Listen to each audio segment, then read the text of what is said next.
امیر بلاچ کی والدہ کو یقین نہیں آ رہا تھا کہ کس طرح ممکن ہو سکتا کہ میرا منہ بولا بیٹا میرے سگے بیٹے کی جان لے۔ بالکل جی، سی آئی اے کی ایک رپورٹ سامنے آئی جس میں یہ انکشاف ہوا کہ سید احسن شاہ کو کس طرح گرفتار کیا، پولیس اس تک کیسے پہنچی، اور سب سے امپورٹنٹ چیز جو اب تک سامنے آئی، صرف ٹارگٹ بلاچ نہیں تھا، ٹارگٹ بلاچ کا بھائی مصف بھی تھا۔ اب یہ کس طرح ایک کیس جس کی ایک گتھی کو سلجھایا گیا، سی آئی اے نے کس طرح کارروائی کی، کس طرح اس شخص تک پہنچی جس شخص نے سید احسن شاہ کے بارے میں بتایا۔ اب تھوڑا سا اگر آپ کو میں بریفلی بتاؤں، آپ اس ویڈیو کو لاسٹ تک دیکھیے گا، آپ بھی حیران ہوں گے کہ کس طرح اگر آپ کے گردنواں میں آپ کے ایسے دوست احباب جن پر آپ آنکھیں بند کر کے یقین کرتے ہیں تو خدا را ذرا احتیاط کیجئے گا۔ اب جناب سی آئی اے پولیس نے ایک شخص کو گرفتار کیا۔ جب پتہ چلا اس واقعے کے بعد تیفی بٹ صاحب جو کہ پاکستان میں ہے ہی نہیں ہے، اور گوگی بٹ صاحب جو کہ اب تک کی اطلاع کے مطابق پاکستان میں ہی کی روپوش ہیں،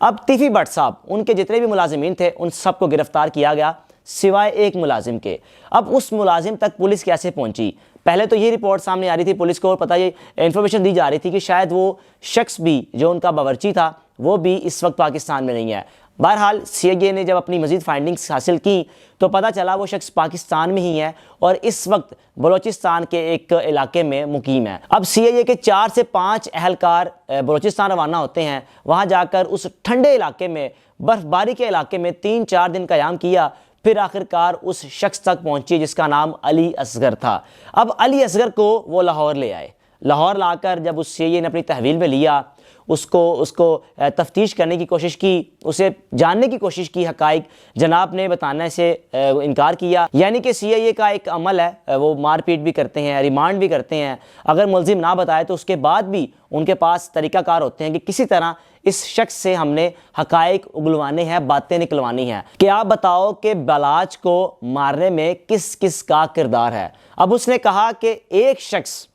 میں اگر میرے سامنے تصویر ہو تو پہچان سکتا ہوں، بے شمار دوست ہیں امیر بلاچ کے، لیکن ان میں سے ایک شخص امیر بلاچ کا جو قریبی تھا، یعنی کہ جس کو وہ بھائی بھی کہتا تھا، جس کی گھر میں بھی آنا جانا تھا، یعنی کہ احسن شاہ کا امیر بلاچ کے گھر میں آنا جانا ایسا تھا کہ امیر بلاچ کی ماں اس کو اپنا منہ بولا بیٹا کہتی تھی کہ آپ میرے بیٹے ہو، جیسے مجھے بلاچ پیارا ہے، جیسے مجھے منصف پیارا ہے، ایسے ہی مجھے آپ بھی پیارے ہو۔ اب جناب جب پولیس نے اس کو گرفتار کیا تو پولیس نے اس کے بعد جو امیر بلاچ کے بھائی ہیں ان کو ایک میسج کیا، یعنی کہ رابطہ ہوا کہ ہمیں امیر بلاچ کے جتنے بھی تمام قریبی دوست ہیں ان کی تصاویر سینڈ کی جائیں، یعنی کہ تو 60-70 یا اگر 100 افراد بھی ہوں تو بڑا مشکل تھا ان سب کو لے کر آنا، ان کی شناخت پریڈ کرنا، ان کو پہچاننا، اس شخص کو علی اصغر کو ان سب کے سامنے کھڑا کرنا، یہ ایک شاید کیس تھوڑا سا خراب ہو سکتا تھا۔ اب جناب پولیس نے جب تمام تصاویر منگوائی، تقریباً 60 کے قریب تصاویر واٹس ایپ کی منصف نے، یعنی کہ امیر بلاچ کے بھائی نے سی آئی اے کو۔ اب جب تمام تصاویر علی اصغر کو دکھائی گئیں تو اس نے کہا کہ ان میں سے کوئی بھی نہیں ہے۔ اب سی آئی اے نے دوبارہ امیر بلاچ کے بھائی سے رابطہ کیا کہ آپ ذرا غور کیجئے گا، ہم چاہتے ہیں کہ آپ نے اگر کیس کو ہمارے ہینڈ اوور کیا ہے، آپ ہمارے ساتھ تعاون کریں، ہمیں تمام چیزیں شیئر کریں، ہم چاہتے ہیں کہ ہم اس کیس کو ختم کریں، یعنی کہ اس کیس کو منطقی انجام تک پہنچائیں۔ جو کلرز ہیں، جو اس میں مرکزی کردار ادا کیا، جنہوں نے ریکی کی، جنہوں نے سپورٹ کیا، ہم ان کو گرفتار کریں۔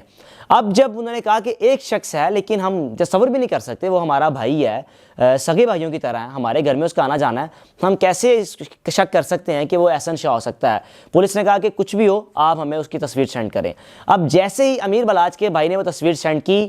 علی اصغر کو دکھائی، اس نے کہا یہی وہ شخص ہے، یعنی کہ تیفی بٹ کے ہاں یہ باورچی تھے، اور انہوں نے کہا کہ میرے مالک کو یعنی کہ تیفی بٹ کو یہ جناب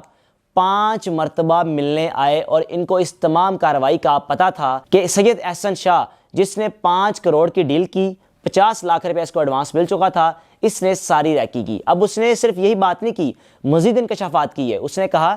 کہ اس روز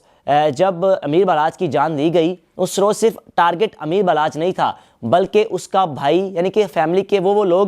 جن کا کاروبار میں، یعنی کہ جن کا ایک وراثت میں حصہ تھا، جو کاروبار کو لے کر چل رہے تھے۔ عدنان شاہ کی کوشش تھی کہ وہ تمام مارے جائیں، اور جتنا بھی کاروبار ہے، یعنی کہ اس کی ماں نے مجھے منہ بولا بیٹا بنایا تو ہوا ہے، وہ بھی میرے پاس آ جائے، میرے پاس 5 کروڑ بھی آ جائے۔ اب پولیس نے جب اسے مزید انکوائری کی، اس نے کہا کہ اس روز 4 ایسے پوائنٹس بنائے گئے تھے جہاں پر امیر بلاچ کی جان لینے کا ارادہ وہ رکھتے تھے۔ ان کی کوشش تھی کہ اگر پہلے سے مس ہوا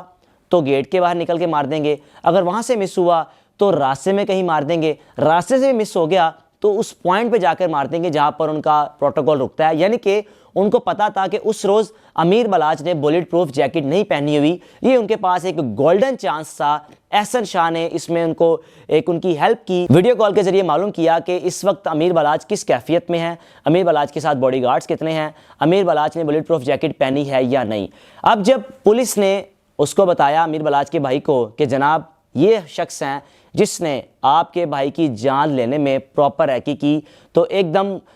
اس کی والدہ کی پاؤں سے بھی زمین نکل گئی کہ یہ کیسے ممکن ہے، جس بچے کو میں نے لاڈ دیا، پیار دیا، اس کو گھر میں جگہ دی، یعنی کہ آنا جانا ایک فیملی کی طرح تھا، تو کس طرح وہ میرے بچے کی جان لے سکتا ہے۔ یعنی کہ ایک ایسا واقعہ توفیق بٹ صاحب نے بھی اپنی تحریر میں بتایا کہ اس واقعے کے بعد کس طرح آپ معاشرے میں کسی پر اعتبار کر سکتے ہیں، کسی کے ساتھ اپنی باتوں کو شیئر کر سکتے ہیں، کسی کے ساتھ اپنی آئی مشکل کو بتا سکتے ہیں کہ میں اس مشکل سے گزر رہا ہوں، مجھے کچھ حل بتاؤ۔ جب آپ کا قریبی جگری دوست ہی آپ کی جان لینے میں کردار ادا کرے گا تو اس کے بعد آپ کا سوسائٹی سے بھی اعتبار اٹھ جائے گا۔ اس کے بعد آپ کس طرح یہ کہہ سکتے ہیں کہ دوست بھی کوئی دوستی، یعنی کہ ایک دوستی کا لفظ اس پر اس شخص نے دھبا لگایا۔ اب اگر یہ شخص کی ضمانت ہو بھی جاتی ہے تو میرا نہیں خیال کہ امیر بلاچ کی فیملی اس شخص کو کبھی معاف کرے گی یا اس کو چھوڑ دے گی۔ اوبویسلی وہ عدالتوں کے ذریعے اس شخص کو سزا دلانے میں کلیدی کردار ادا کرے گی، کیونکہ ان کے لیے تو ایک شاکنگ نیوز تھی۔ اب ان کی والدہ بھی پریشان ہے کہ کیسے ایسے ہو گیا کہ جس شخص کو میں گھر میں ایک اپنے بیٹوں کی طرح رکھتی تھی۔ اور اگر آپ پرانی ویڈیوز دیکھیں امیر بلاچ کی احسن شاہ کے ساتھ، تو جگہ جگہ کھانے پینے کے لیے جا رہے ہیں، پہاڑی علاقوں میں جا رہے ہیں، یعنی کہ کوئی تصور بھی نہیں کر سکتا۔ جس دن امیر بلاچ کی جان گئی، یہ شخص سعودی عرب سے واپس آ گیا اور آ کے ڈرامہ رچایا، جنازے پہ کھڑے ہو کر لوگوں کو انٹرویوز دیے کہ دوست کے بچے ہیں، بچے یتیم ہو گئے، بچوں کی مجھے پریشانی ہو رہی ہے۔ یعنی کہ ایسے واقعات ہم صرف کہانیوں میں سنتے تھے، ڈراموں میں دیکھتے تھے، موویز میں دیکھتے تھے کہ ایسا بھی ہوتا ہے۔ آج پاکستان میں پچھلے 10 روز سے ہم اس چیز کو اپنی آنکھوں سے پریکٹیکلی دیکھ رہے ہیں کہ واقعی کہانیوں میں دکھائے گئے واقعات سچ ہوتے ہیں، سید احسن شاہ کی صورت میں، کہ آپ کے جگری دوست ہی آپ کو مار سکتے ہیں۔